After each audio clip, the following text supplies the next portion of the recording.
Good morning, everybody, and welcome to this week's edition of Furman Football Weekly with head coach Clay Hendricks. Paladins coming off of a 37-3 win over VMI to clinch the program's first outright Southern Conference championship since 1990 and the 15th conference title overall. Furman remains number 2 in the two major FCS polls this week, the coaches poll and the media poll, with one regular season game remaining.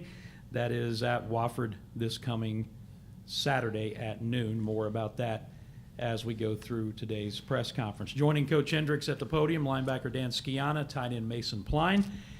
And as we normally do, we'll ask Clay to make an opening statement, and then we'll let Jay Jacobs ask today's first question. Coach? Well, thank you, Dan. Again, appreciate you guys being here. Certainly thrilled to get a win Saturday, secure outright conference championship, which has been our team's goal, or one of our team's goals from the very beginning, and been a challenging road, but certainly nice to be able to get that done at home. Thought played really first half. I don't know, maybe as complete as we've played in all three areas. I did go back and look. We played 85 kids got in the game Saturday. I don't know if I've ever been a part. I've not counted that number a lot, but I'm not sure we've ever had 85 guys take part in the game. So I think it was good. Certainly the way we played defensively the first half, have a chance, not only that, to get some guys out of there. When I looked through just the number of plays guys had played. So hopefully that'll benefit us this week and even down the stretch, from a little bit of health. Certainly getting those young guys in the game. They'll practice better this week, just because of the opportunity to get in there. And we told them, they'll learn. You get in there, it's a little different game than out there at practice. And so, tons of guys playing the first time ever in a college game. But they'll be a little better the next time they get in there. And again, that'll be something that'll help our team. But again, just really thrilled with getting the win. Carson Jones, I don't make predictions. I thought he would play well. Had a lot of confidence in him. And, we probably saw what we thought we would see, where they were going to try to, pack him in there and make us throw the football, which I felt really comfortable about us doing. And he certainly did a good job. They gave us a lot of different looks and some things he had to sort through. Justin Rope did a great job preparing him, as all our staff did on both sides of the ball. And just all-around good day for us, and I'm certainly excited to go play a really good Wofford team. It's been really close to winning a number of games. So we'll have to be on our very best to go to Spartanburg and get a win this week. But with that, any questions? Coach, this was your 50th win. How does it feel being a part of 244 Furman triumphs over the last 30 years? Well, I didn't know that really kind of till Hunter. I saw that in Hunter's deal. I don't know. The best way to answer that is I've been forced to be around some really good teams. I've been a part of some really good teams as a player, as an assistant, and as the head coach at Furman, and that's been a blessing to be able to do that. But that's about it. I might have had as little to do with that game Saturday as any of those 85 and our staff. But no, I'm just fortunate we could win another championship. Those things are hard to come by. Over a long period of time, and again, I've been around some really good. I've been part of some really good teams. Coach, again, another outstanding defensive performance. You've been outstanding this year. Did you expect to be this good defensively this season? I thought we had a chance to be really good. I thought depth. I thought we could rush the passer. We knew we had to be better covering, and we have been. I think other than early in the year giving up some explosive plays, that's something we've really addressed. We've stayed pretty healthy. Didn't have Micah Robinson Saturday. We'll get him back. Getting Travis back healthy, but just the ability to rush the passer and do some different things. There's a lot of things kind of go into that, but I certainly knew, leadership-wise, and, our coaches do. We got a good scheme. We're an aggressive group. I know this just from, I still spend most of my time on offense, and at practice we're not real fun to practice against, in those team settings. But I think that's helped us too on really both sides of the ball. But now I'm not surprised that we're playing well over there, and hopefully we can continue that trend. Mason, this being your first year at Furman, how compare and contrast? How is it compared to where you came from, Ferris State, and in that how has Furman maybe used you a little bit different than you were used previously to Furman? Yeah, the biggest difference for sure is just the overall offensive scheme. At Ferris, we were kind of a spread triple option. My role, for the most part, was short yardage run block, goal line run block type of player. And here, just kind of been able to expand on it, more pro style offense, and using a variety of ways. So just the overall offensive scheme is the biggest leap, and everybody on the offense and the coaches have done a phenomenal job getting me up to speed, and still got a lot to learn, but they've done a phenomenal job with that so far. Mason, piggybacking off that a little bit, this team has a lot of senior leadership. How does a new guy who's still a senior provide leadership? And also, to that end, as we get near the playoffs here, can you impart anything on, you're obviously the most experienced guy on the team when it comes to postseason because you won 2 national titles. How can any of that help you bring a leadership role even though you're kind of a new guy still? Yeah, I would say just lead by example. Just make sure we're not taking anything for granted. One of my old coaches and friends, he said something to me a long time ago, and it's always stuck with me, and it's everything you do is intentional. So no matter if it's a bye week practice or if it's you're prepping for the national championship game, everything's intentional that you're doing. If it's you're at dinner, what you're eating, it's intentional what you put in your body. So just keeping the guys everybody poised and composed. I would say the biggest thing, don't think the moment's too big for you, and you're here for a reason. So just doing what we've done all season. Bear with me, Dan. All good. Mason, you obviously can pick them. You played on 2 national. You wanted to come grad transfer, and have a remarkable here. How did this all happen? What kind of evaluation? How did you wind up at Furman? But I mean, congratulations. You probably should. Somebody should draft you who wants to improve because it's been a great ride for you. Yeah, I've been fortunate enough to be on some really good teams at Ferris, and then obviously here we're doing very well. But the whole process, I had some offers entering the portal. Coach Verna ended up getting me down here on a visit, and really it was Coach Roper and Coach Verna that kind of won me over. Just the vision they saw me, how I fit into the offense, and what the team was bringing back this coming year. Clearly, they've brought back some dudes. Our defense is, in my opinion, second to none in the country. And so just what we were bringing back and the role they saw me playing in the offense was really what kind of won me over. And like I said earlier, they've done a phenomenal job getting me up to speed on it. And I had nothing but good things to say about it. So. Oh, I'm going to ask one for my namesake here. Appreciate that. As this season has gone on, Dan, the defense has gotten better. And, we've talked about talent, we've talked about depth, but it doesn't matter if it's a experienced quarterback like Michael Hires at Sanford or a rookie quarterback like we saw this week. The defense just goes out and does its thing. How has it all come together, and why are you getting better seemingly week after week? I think, honestly, it's just our identity. We found our identity. We've known our identity, but I think it's becoming more apparent. It's just stopping the run. As soon as we stop the run, then we're going to start punishing the quarterback as we've been doing, and then we let our pass rushers go pass rush and our defenders go defend. So it works out well. Coach, my red zone question, of course. You was able to go 4 for 4 this past weekend, and they only had one chance in there at the end just to get a field goal. What can you say about how your red zone performance has been all year as you keep gaining and keeping them out of it?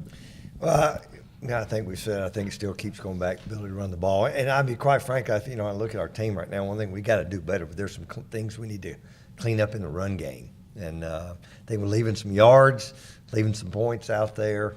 So I think we're kind of continue to be a work in progress. I think, number of guys back there, get Dom healthy. Wayne's brought a little boost to that group. I think the running back room's getting a little healthier now, mind what he's done. Kendall's been back now, and I think we maybe can get Grant Robinson back in a week or two. So I think that's kind of where we'll continue. You know, I mean, Mason made a pretty good play to help red zones. You know, he made that one-handed catch there to kind of get it going. So, you know, guys, when you get chances, get your hands on the ball. You know, I wish we'd have probably should have scored I guess after Danny's pick. Well, first of all, I wish Danny had run it in and he wouldn't have had to do that. But you know, we ran if I remember right, ran a boot over there and, you know, should have hit him sooner. He was open, and, you know, I think we went back to him a little bit late. We ended up having to kick a field goal. You know, but we're kicking the ball well, got a lot of confidence in that. And but again, I think it's still a combination of continue to mix up what we do. But again, when you can run the ball, that certainly helps, solves lots of problems. So Dan, coming off the loss at the Incarnate Word last year, and almost everybody coming back, not necessarily urgency, but expectations again this year, well, what you could accomplish and maybe go deeper into the playoffs this year? Absolutely, and I think that's kind of comes back to our culture. You know, we have a winning culture, and a group of guys. There's not a guy in the team that I wouldn't die for. So they're all great guys, but you know, I think just the culture is what meets the expectation. The expectation is we're going to win, but it's in our preparation as well. So we prepare to win, and we expect to win. Dan, kind of piggybacking off that question, the UIW game, I know you lost a heartbreaker, but what changed about this team coming into this season? Was it maybe that you found out that you actually could do what you believed you could do, and that is, you know, compete with the best of the best in the FCS? Absolutely, absolutely. And I think that was definitely a confidence booster, but I mean, it was a darn shame that we lost. And it was an expectation factor. As soon as we, you know, lost that game, I remember the locker room. I mean, we all looked each other in the eyes. I know the fifth-year guys, fourth-year guys, and we're like, you know what, this isn't going to be our last game. We got some hunger. We can do this, and we're going to go do it. So, absolutely. Dan, what is the how does the defense with, I think a lot of people say 22 starters, how does everybody stay unselfish? Because that's a big part of the success. I mean, obviously you want to do, you wait your turn, you bide your time, you want to get, that probably motivates you when you do get out there. Yes, sir. But how does everybody stay that unselfish to make it work? I mean, it comes back to our culture again. I just think everyone embraces their role, and when they get that role or get that opportunity, they make the most out of it. And it's just like every guy knows their role, and they do a darn good job of representing their role, especially when they're out there. That works both ways. I think one of the remarkable things about this team on both sides of the ball, with all the number of people who play, is that there's such a diversity. So many receivers catch the ball. So many people rotate and have sacks. And there has to be a real buy-in, because there's not any place for big numbers except in a few number of positions. And so is that just a consequence of being through this system so long and learning each other and learning what it takes to win? Clay? Well, I think, you know, hear that team word.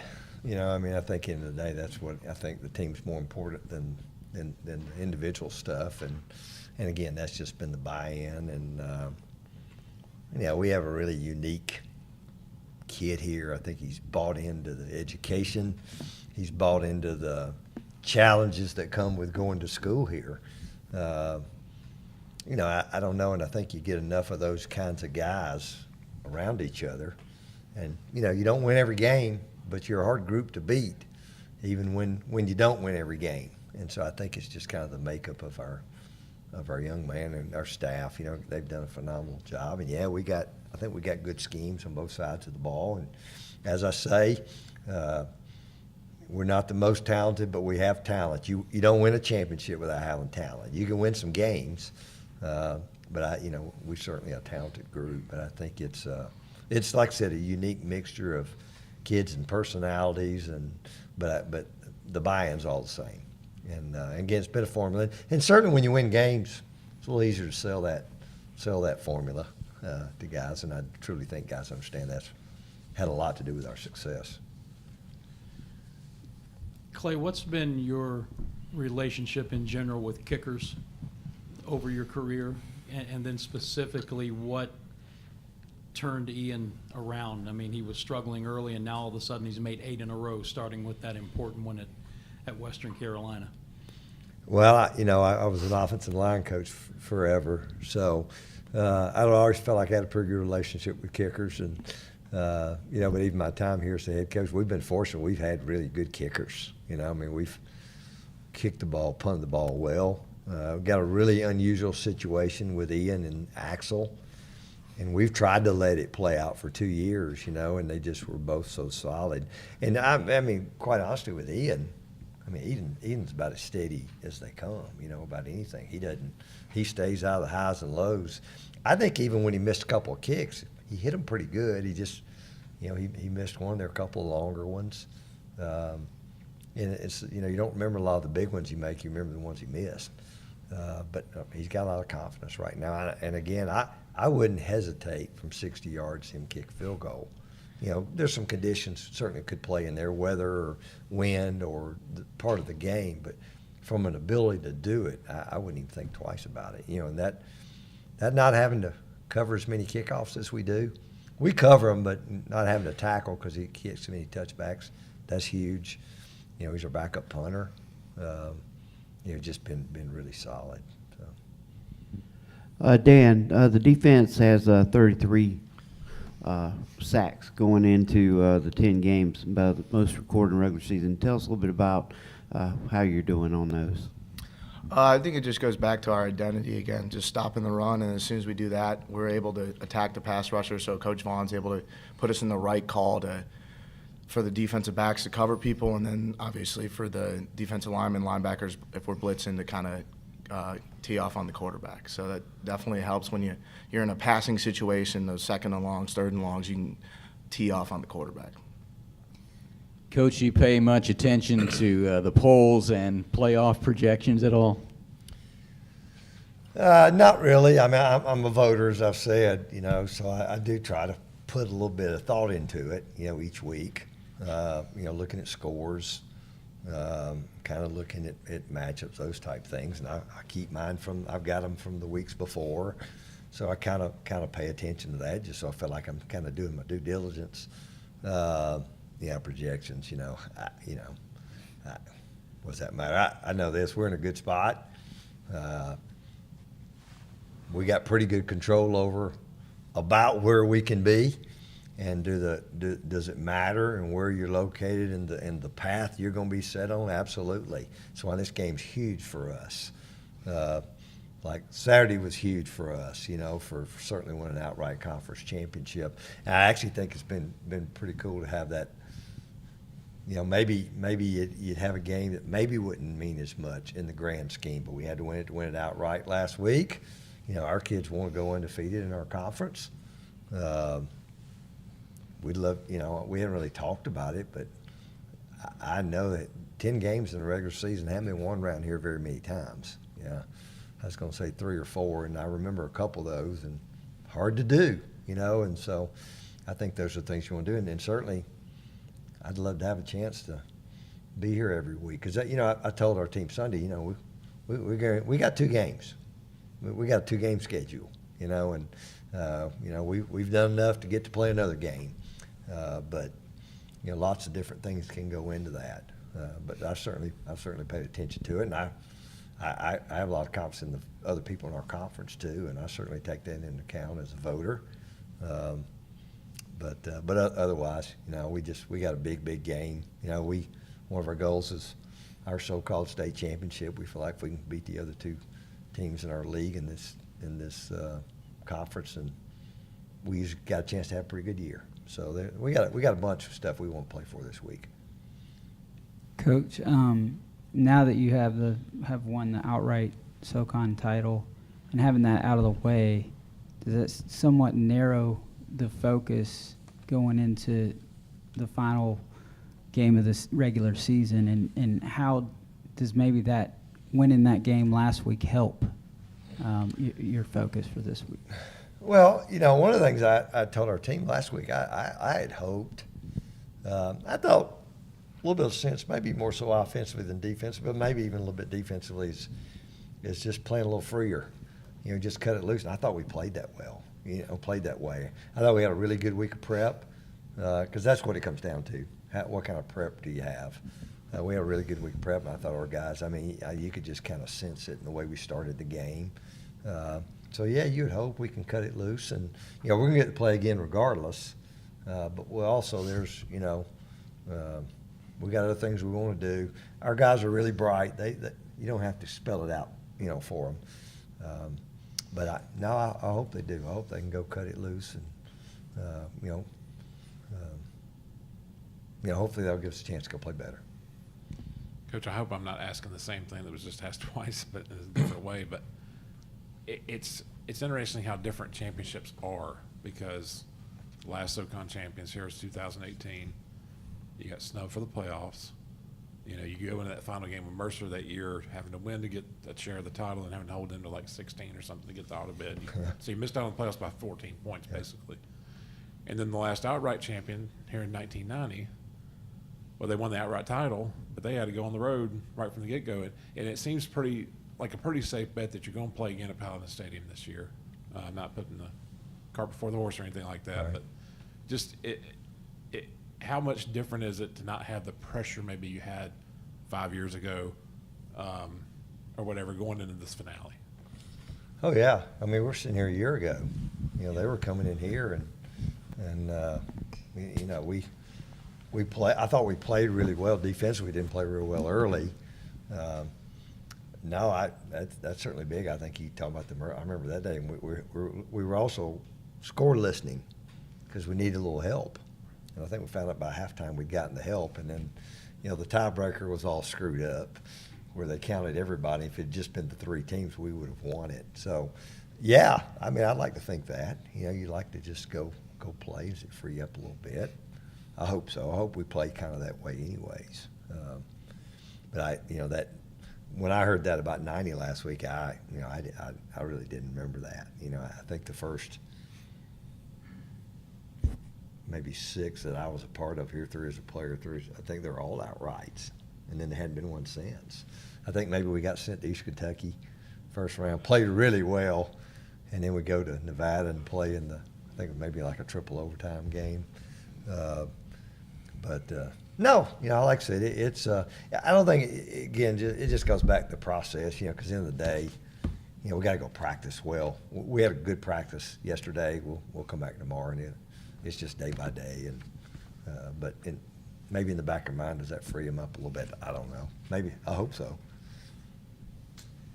Now that it's done and you've won those games, do you think that you're a better team because you had to win those 3 big games on the road?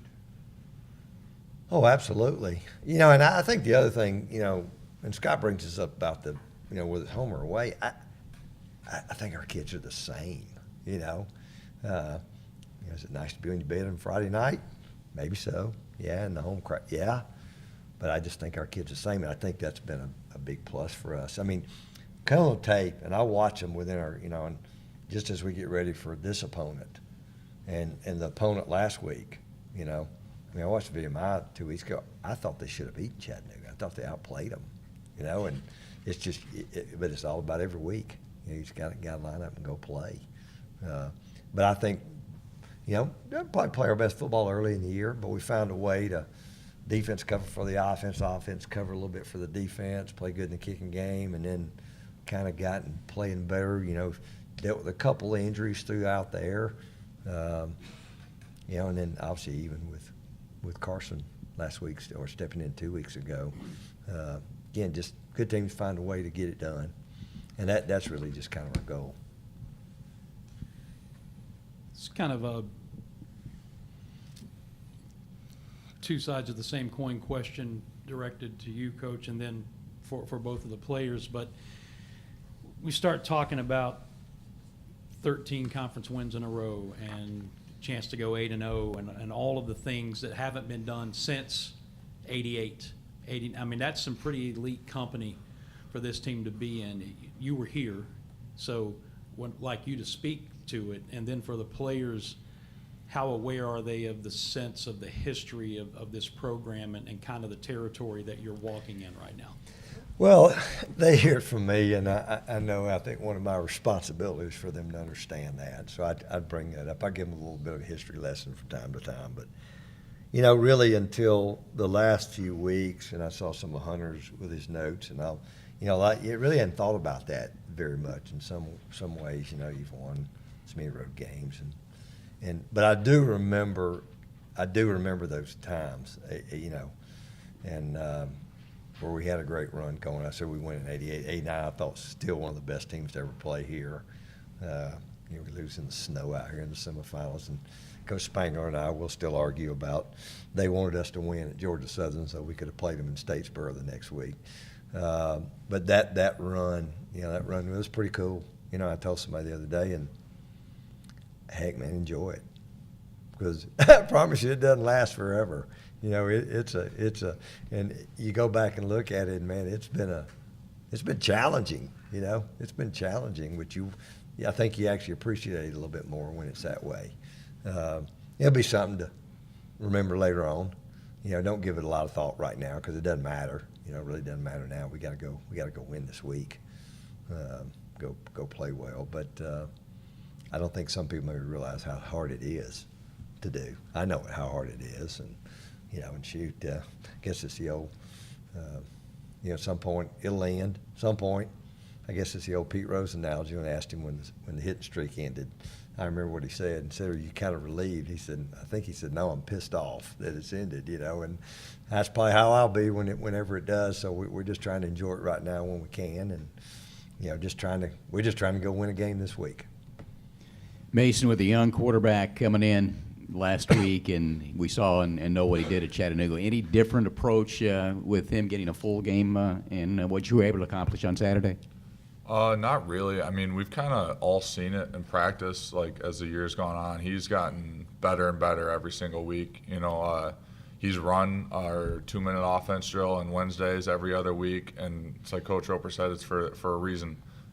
For that reason that happened at Chattanooga. So we've seen him. He's a very accurate thrower. We've seen it all year, and he just continues to get better and better. So I was not one bit surprised at all. He's a good player, and he's going to continue to get better. So, Dan, you had your second interception of the season last week. When guys are getting pressure up front so much on the quarterback as they did Saturday, how easy or how hard is that to learn to anticipate where you might throw the ball and to be in the right place at the right time? Yeah, I mean, definitely if we're in man coverage, it's obviously a lot easier when the ball comes out a lot quicker and you can play more aggressive on that man. So that definitely helps when our pass rushers are making that quarterback, first of all, weary of getting sacked or hit, and then also getting it out as fast as he can. So that definitely helps in the coverage aspect.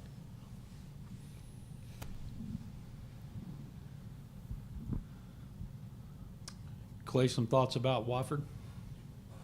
Yeah, I mean, really big win for them Saturday down at Citadel. Tough. I mean, you could kind of see a little bit of the intensity of that game just when you watch it on tape. But golly, you just go through their season, and man, they're a break or two from winning a number of games. They're an old football team. I mean, really, when you look at them, really premature. Had some quarterback injury issues early. Young guys come in and played a lot. I think the old guy left the game the other day early in the game, so kind of don't know what that status. Have a good running back. I think really good scheme defensively. You can tell they're well coached. Kids are playing hard, and I mean, golly, that's the things I always look at. And rivalry game.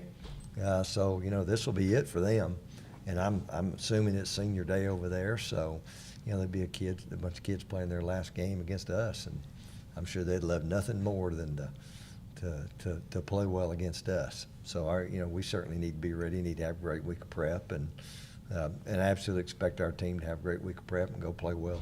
Because we certainly got a lot riding on this one as well. So this may not be the most appropriate time to ask this, but one of the things of the last few weeks across the board is that this veteran team with so many deep fraternities has managed to develop a lot of depth of young players who which will make it a lot better in the future, because if experience is the bedrock of this team, then the experience that's been gained coming up will be a significant factor next year, I assume. Well, I think I said it last week. You think about Carson, and again, I told you when I was asked after August who was maybe the most improved is not the right word, but just a guy that maybe had stood out, had just taken his game to a different level or a new level, was him after August. And you look at what Colton's done out at receiver. I mean, really Carson to him for the first touchdown at Chattanooga. Bunch of good, Ben Ferguson's developed, but there's a lot of those guys, just, for our program, we need to be I think we've recruited well. I think we've done a really good job in retention, and I think our guys have done a really good job developing players. And it's coaching them every day. They get put in really tough situations. I'll tell you this, and maybe in my 30th season at Furman, in some capacity, maybe the best scout look groups we've ever had here. We got kids, they've bought into that. They know that's a developmental time for them. And I really think that's had a lot to do with our development. I know we had some huge challenges a year ago just because we didn't have enough offensive linemen to give our defense a great look. And so I think all those things have been really big for us. And I think there'll be a bunch of guys that will pop up that you didn't know much about. But, they've been getting a bunch of reps through practice and in different situations. And, we're a team we're a program that wants to play with older kids. And, if we can plug a Mason in there or a couple of guys that can help us, but we still need to be a developmental program. Before we wrap up, Tom is normally the quintessential broadcast partner, but he didn't allow the players to answer the second part of that question to coach. So before we wrap it up, for Dan and Mason, just your sense or how much you actually know about the history of this program and kind of what you guys are doing right now in comparison to that. Absolutely. Coach definitely does a good job of keeping us up with our Paladin history, that's for sure. But I would definitely say, just being in the same conversation with the 88, 89 teams is an honor. And, we know what they've done, and, that's honestly one heck of a ring to go chase. So that's pretty cool to be in the same conversation with them. Yeah, we have phenomenal leaders on this team, and they do a good job of, making sure we're present state of mind, knowing what's at stake, but also, what the immediate goal is in front of us. And like Dan said, those 88, 89 teams that are talked about a lot, it's a privilege to be mentioned in the same conversation as them. And we've had some former players come back earlier in the season from those older teams and talk to us. And it's just an honor to be in that same conversation. But we have phenomenal leaders on this team that make us very aware of where we're at and what we need to do to keep going. So, Coach, any final thoughts before we wrap it up? Now, just again, excited to get a chance to go play in Week 15 of the season in the FCS world, and there'll be at least a Week 16, but certainly this week's huge for us. And again, we're just going to try to go day by day, and today our guys are off largely, and we'll come back tomorrow and need to stack a few good days together and have to go. It'll be a fight over there on Saturday, so we need to be ready for it. Well, it's a noon kickoff Saturday in Spartanburg, and that game will be available on ESPN+. The radio broadcast will begin with the Pepsi Countdown to kickoff at 10:30 on 97.7 FM in Greenville, 97.1 in Spartanburg, and everywhere on the Odyssey app via the Fan Upstate. Love to have a huge crowd over there, but if you can't make it, we've got you covered from a broadcast standpoint for number 2 Furman and Wofford to close out the regular season. And then, Hunter Reed, I'm correct in saying the selection show is the next day, correct? It'll be on ESPNU, I believe, at 1:30. ESPNU, early afternoon, he says about 1:30. We'll get some confirmation, follow our social media here at Furman for that. But that'll take care of things here today. For Coach Clay Hendricks, Dan Sciana, Mason Pline, thank you all very much. I'm Dan Scott saying God bless you. So long, everybody. This has been a Hunter Reed, Jeff Schetzel production. Appreciate it, guys.